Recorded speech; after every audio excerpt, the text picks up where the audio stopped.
अति का भला न बोलना, अति की भली न चूप, अति का भला न बरसना, अति की भली न धूप। कबीरदास जी कहते हैं कि जरूरत से ज्यादा बोलना अच्छा नहीं होता और जरूरत से ज्यादा चुप रहना भी अच्छा नहीं होता। जैसे बहुत अधिक मात्रा में वर्षा भी अच्छी नहीं होती और धूप भी अधिक अच्छी नहीं होती। तिनका कबहू न निंदिए जो पांव तले होए, कबहू उड़ आंखों में पड़े पीर घनेरी होए। एक तिनके को कभी छोटा नहीं समझना चाहिए, भले ही वो पांव तले ही क्यों ना हो। यदि वह आपकी आंख में चला जाए तो बहुत तकलीफ देता है। वैसे ही गरीब और कमजोर व्यक्ति की कभी निंदा नहीं करनी चाहिए। बड़ा हुआ तो क्या हुआ, जैसे पेड़ खजूर, पंथी को छाया नहीं, फल लागे अति दूर। खजूर के पेड़ जैसा बड़ा होने से कोई फायदा नहीं है, क्योंकि खजूर के पेड़ से ना तो राहगीर को छाया मिलती है और उसके फल भी बहुत दूर लगते हैं जो तोड़े नहीं जा सकते। कबीरदास जी कहते हैं कि बड़प्पन के प्रदर्शन मात्र से किसी का भला नहीं होता।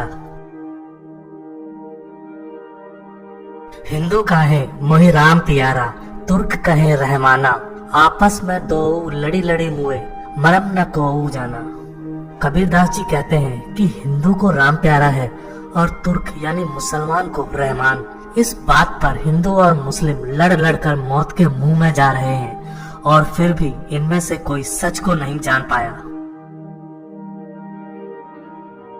गुरु की आज्ञा आवे, गुरु की आज्ञा जाए, कहे कबीर सो संत है, आवागमन नशाए। व्यवहार में भी साधु को गुरु की आज्ञा के अनुसार ही आना जाना चाहिए। कबीर कहते हैं कि संत वही है जो जन्म और मरण से पार होने के लिए साधना करते हैं। जिन खोजा तिन पाइया, गहरे पानी पैठ, मैं बपुरा बूढ़न डरा, रहा किनारे बैठ। कबीरदास जी कहते हैं कि जो हमेशा प्रयास करते हैं वो अपने जीवन में कुछ न कुछ पा ही लेते हैं। जैसे गोताखोर गहरे पानी में जाता है तो कुछ न कुछ पा ही लेता है, और जो डूबने के डर से प्रयास नहीं करता है वो किनारे पर ही रह जाता है। कबीर माला मन ही की और संसारी भीख, माला फेरे हरि मिले, गले रहट के देख। माला तो मन की होती है, बाकी सब लोग दिखावा मात्र है। माला फेरने से भगवान की प्राप्ति होती तो रहट पानी निकालने का यंत्र, उसके गले को देख। कितनी बार माला फिरती है, माला फेरने से नहीं, मन की माला से ही भगवान प्राप्ति की जा सकती है। पोथी पढ़ पढ़ी जग मुआ, पंडित भया न कोय, ढाई आखर प्रेम का, पढ़े सो पंडित होए। कबीरदास जी कहते हैं कि कई सारे लोग बड़ी बड़ी पुस्तकें पढ़कर मृत्यु को चले गए, लेकिन कोई विद्वान नहीं बन पाया। यदि कोई प्यार और प्रेम के ढाई अक्षर ही पढ़ लेता है तो वह प्रेम का सही मतलब जान लेता है, तो वही सच्चा ज्ञानी है। बुरा जो देखन मैं चला, बुरा ना मिलिया कोय, जो दिल खोजा आपना, मुझसे बुरा ना कोय। मैं बुराई की खोज में निकला तो मुझे कोई बुराई नहीं मिली, लेकिन जब मैंने खुद के मन में देखा तो मुझे मुझसे बुरा कोई नहीं मिला। गुरु गोविंद दो खड़े, काके लागू पाए, बलिहारी गुरु आपने, गोविंद दियो बताए। यदि आपके सामने गुरु और ईश्वर दोनों ही खड़े हों तो आप किसके चरण स्पर्श सबसे पहले करेंगे? गुरु ने अपने ज्ञान से हमें ईश्वर तक पहुंचाया है, तो गुरु की महिमा ईश्वर से अधिक है, इसलिए हमें गुरु के चरण स्पर्श सबसे पहले करने चाहिए। गुरु पारस को अंतरो, जानत है सब संत, वह लोहा कंचन करे, ये करी लय महंत। कबीरदास जी कहते हैं कि गुरु और पारस पत्थर में अंतर है, ये अंतर सभी संत ही जानते हैं। पारस पत्थर तो लोहे को सोना ही बनाता है, परंतु गुरु अपने शिष्य को अपने से भी महान बना देता है।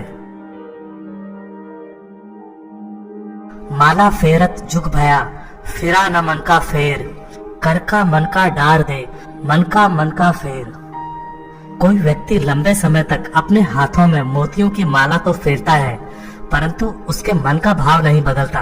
कबीरदास जी की ऐसे व्यक्ति को सलाह है कि हाथ की इस माला को छोड़कर अपने मन के मोतियों की माला फेरे।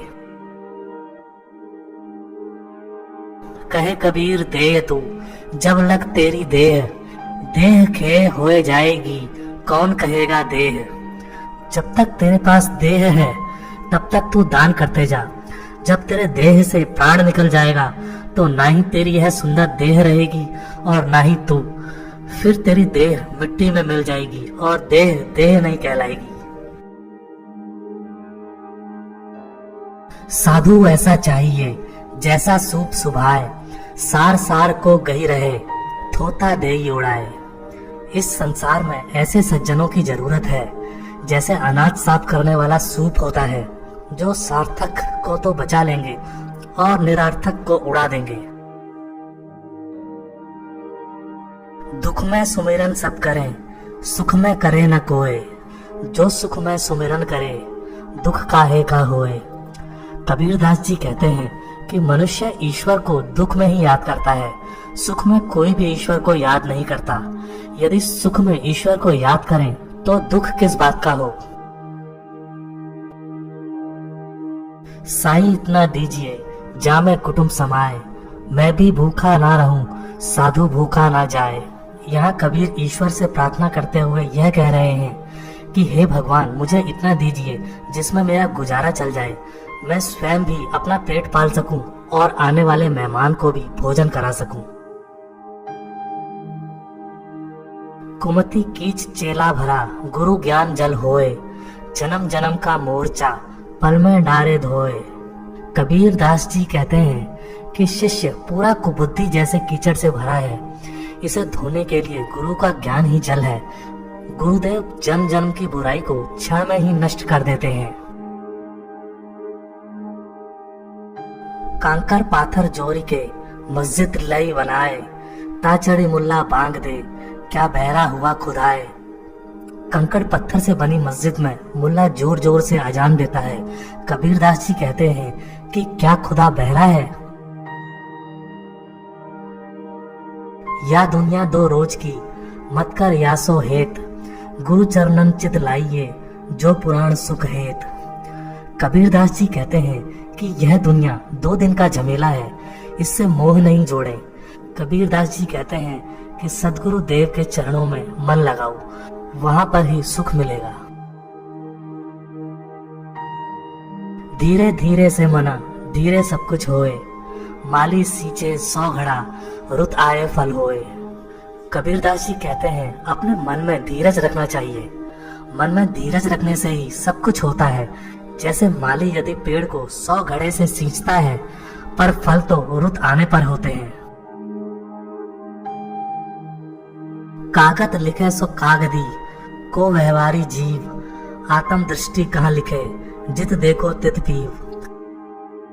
कागज में लिखा शास्त्रों की बात महज दस्तावेज है, वह जीव का व्यवहारिक अनुभव नहीं है। आत्मदृष्टि से प्राप्त व्यक्तिगत अनुभव कहीं लिखा नहीं रहता है। हम तो जहाँ भी देखते हैं अपने प्यारे परमात्मा को ही पाते हैं। कहा सिखापना देत हो समुची देख मन माही, सबे हरफ है द्वात मह द्वात न हरफन माही। मैं कितनी शिक्षा देता रहूं, स्वयं अपने मन में समझो। सभी अक्षर दवात में है पर दवात अक्षर में नहीं है। यह संसार परमात्मा में स्थित है पर परमात्मा इस सृष्टि से भी बाहर तक असीम है। ज्ञान भक्ति वैराग्य सुख पीव ब्रह्म लो धाय, आत्म अनुभव सेज सुख तहन न दूजा जाए। ज्ञान भक्ति वैराग्य का सुख जल्दी से तेज गति से भगवान तक पहुंचाता है, पर आत्मानुभव आत्मा और परमात्मा का मेल कराता है, जहां अन्य कोई प्रवेश नहीं कर सकता है। ताको लक्षण को कहे जाको अनुभव ज्ञान, साध असाध न देखिए क्यों करी करुण बखान। जिसे अनुभव का ज्ञान है उसके लक्षणों के बारे में क्या कहा जाए। वह साधु असाधु में भेद नहीं देखता है, वह समदर्शी होता है, अतः उसका वर्णन क्या किया जाए। दूजा है तो बोलिए दूजा झगड़ा सोई, दो अंधों के नाच में कापे काको मोही। यदि परमात्मा अलग अलग हो तो कुछ कहा जाए, यही तो सभी झगड़ों की जड़ है। दो अंधों के नाच में कौन अंधा किस अंधे पर मुग्ध या प्रसन्न होगा। नर नारी के सुख को खांसी नहीं पहचान, त्यों ज्ञानी के सुख को अज्ञानी नहीं जान। स्त्री पुरुष के मिलन के सुख को नपुंसक नहीं समझ सकता है, इसी तरह ज्ञानी का सुख एक मूर्ख अज्ञानी नहीं जान सकता है। निर्जानी सो कहिए का, कहत कबीर लजाए। अंधे आगे नाचते कला अकारथ जाए। अज्ञानी नासमझ से क्या कहा जाए। कबीर को कहते लाज लग रही है। अंधे के सामने नाच दिखाने से उसकी कला भी व्यर्थ हो जाती है। अज्ञानी के समक्ष आत्मा परमात्मा की बात करना व्यर्थ है। ज्ञानी युक्ति सुनाइया को सुनी करे विचार। सूरदास की स्त्री का पर करे सिंगार। एक ज्ञानी व्यक्ति जो परामर्श तरीका बताए उस पर सुनकर विचार करना चाहिए, परंतु एक अंधे व्यक्ति की पत्नी किसके लिए सज धज श्रृंगार करेगी। अंधों का हाथी सही हाथ टटोल टटोल, आंखों से नहीं देखिया ताते विन विन बोल। वस्तुतः वह अंधों का हाथी है जो अंधेरे में अपने हाथों से टटोल कर उसे देख रहा है। वह अपने आंखों से उसे नहीं देख रहा है और उसके बारे में अलग अलग बातें कह रहा है। अज्ञानी लोग ईश्वर का संपूर्ण वर्णन करने में सक्षम नहीं है। ज्ञानी भूले ज्ञान कथी, निकट रहा निज रूप। बाहरी खोजे बापुरे, भीतर वस्तु अनूप। तथा कथित ज्ञानी अपना ज्ञान बघारता है, जबकि प्रभु अपने स्वरूप में उसके अत्यंत निकट ही रहते हैं। वह प्रभु को बाहर खोजता है, जबकि वह अनुपम आकर्षक प्रभु हृदय के विराजमान है। वचन वेद अनुभव युगति, आनंद की परछाई। बोध रूप पुरुष अखंडित, कभय में कुछ नाही। वेदों के वचन अनुभव युक्तियां आदि परमात्मा के प्राप्ति के आनंद की परछाई मात्र हैं। ज्ञान स्वरूप एकात्म आदि पुरुष परमात्मा के बारे में मैं कुछ भी नहीं बताने के लायक हूँ।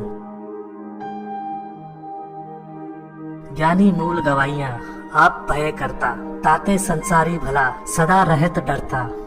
किताबी ज्ञान वाला व्यक्ति परमात्मा के मूल स्वरूप को नहीं जान पाता है। वह ज्ञान के दंभ में स्वयं को ही कर्ता भगवान समझने लगता है। उससे तो एक सांसारिक व्यक्ति अच्छा है जो कम से कम भगवान से डरता तो है। ज्यों गूंगा के सैल को गूंगा ही पहचान, त्यों ज्ञानी के सुख को ज्ञानी हबे सो जान। गूंगे लोगों के इशारों को एक गूंगा ही समझ सकता है, इसी तरह आत्मज्ञानी के आनंद को एक आत्मज्ञानी ही जान सकता है। आत्म अनुभव ज्ञान की जो कोई पूछे बात, सो गूंगा गुड़ खाए के कहे कौन मुख स्वाद। परमात्मा के ज्ञान का आत्मा में अनुभव के बारे में यदि कोई पूछता है तो इसे बतलाना कठिन है। एक गूंगा आदमी गुड़ खाने के बाद उसके स्वाद को कैसे बता सकता है। अंधे मिली हाथी छुआ, अपने अपने ज्ञान, अपनी अपनी सब कहे किसको दी जाए कान। अनेक अंधों ने हाथी को छू कर देखा और अपने अपने अनुभव का बखान किया। सब अपनी बातें कहने लगे, अब किसकी बात का विश्वास किया जाए। आत्म अनुभव सुख की जो कोई पूछे बात, कई जो कोई जानी कोई आपनों की गात। परमात्मा के संबंध में आत्मा के अनुभव को किसी के पूछने पर बतलाना संभव नहीं है।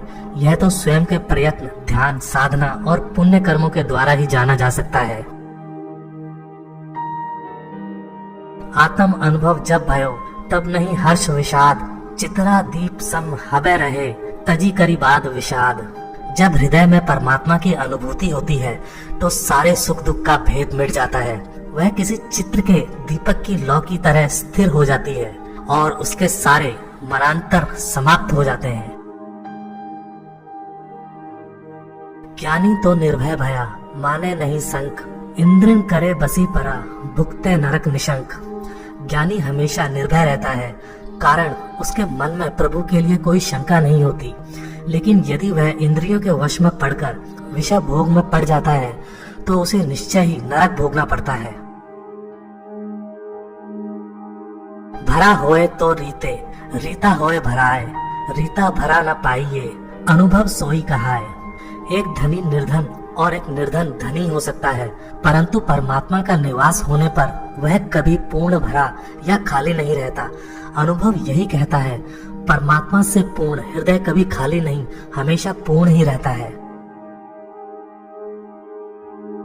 भीतर तो भेदा नहीं, बाहिर कथे अनेक, जो पाई भीतर लखी परे, भीतर बाहर एक। हृदय में परमात्मा एक है, लेकिन बाहर लोग अनेक कहते हैं। यदि हृदय के परमात्मा का दर्शन हो जाए तो वो बाहर भीतर सब जगह एक ही हो जाते हैं। लिखा लिखी की है नाही, देखा देखी बात, दुल्हा दुल्हन मिल गए, फीकी परी बारात। परमात्मा के अनुभव की बातें लिखने से नहीं चलेगा, यह देखने और अनुभव करने की बात है। जब दूल्हा दुल्हन मिल गए तो बारात में कोई आकर्षण नहीं रह जाता। बूझ सरी की बात है, कहाँ सरी की नाही, जेते ज्ञानी देखिए, तेते संशय माही। परमात्मा की बातें समझने की चीज है, यह कहने के लायक नहीं है। जितने बुद्धिमानी ज्ञानी हैं, वे सभी अत्यंत भ्रम में हैं।